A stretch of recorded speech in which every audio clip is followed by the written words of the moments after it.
Hello बच्चों, let's read the question first. The question here says the biggest compulsion of plant breeding is. तो हमें plant breeding की biggest compulsion बतानी है। Compulsion क्या होता है? लिमिटेशन। लिमिटेशन बतानी है कि वो कहाँ पे रुकावट पैदा हो सकती है। तो हमारा जो की कॉन्सेप्ट हो जाएगा यहाँ पे, वो हो जाएगा प्लांट ब्रीडिंग। अब ये प्लांट ब्रीडिंग क्या होता है? प्लांट ब्रीडिंग का जो मतलब होता है वो होता है पर्पसफुल चेंज करना। हमने अपनी मर्जी से चेंज किया है क्वालिटीज ऑफ प्लांट को टू मेक न्यू वेराइटीज, नई वेराइटी बनाने के लिए।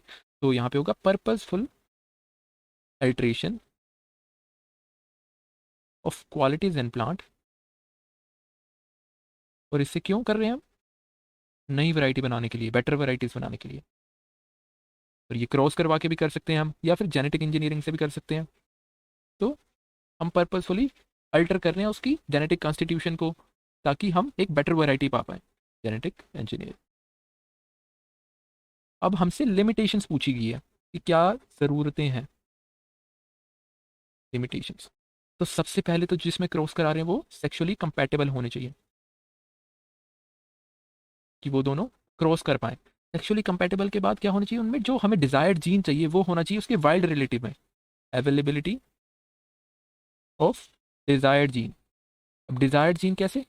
मान लो ये शुगर केन की कोई वैरायटी है ए, तो ये है शॉर्ट वैरायटी है। अब मुझे इसकी लंबी वैरायटी चाहिए, शुगर केन बहुत बड़े वाले चाहिए हमें। तो हम ऐसे शुगर केन ढूंढेंगे वाइल्ड टाइप में, उसकी जंगली प्रजाति में, जो शुगर केन लंबे होंगे, बी क्या होंगे, लॉन्गर होंगे।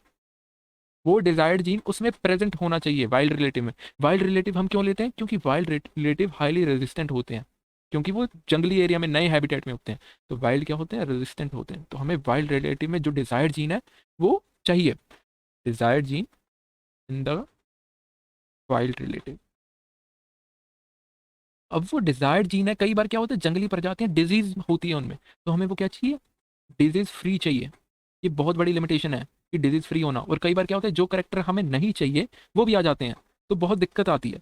तो अनडिजायरेबल करेक्टर भी आ जाते हैं साथ में। अनडिजायरेबल करेक्टर जो हमें नहीं चाहिए।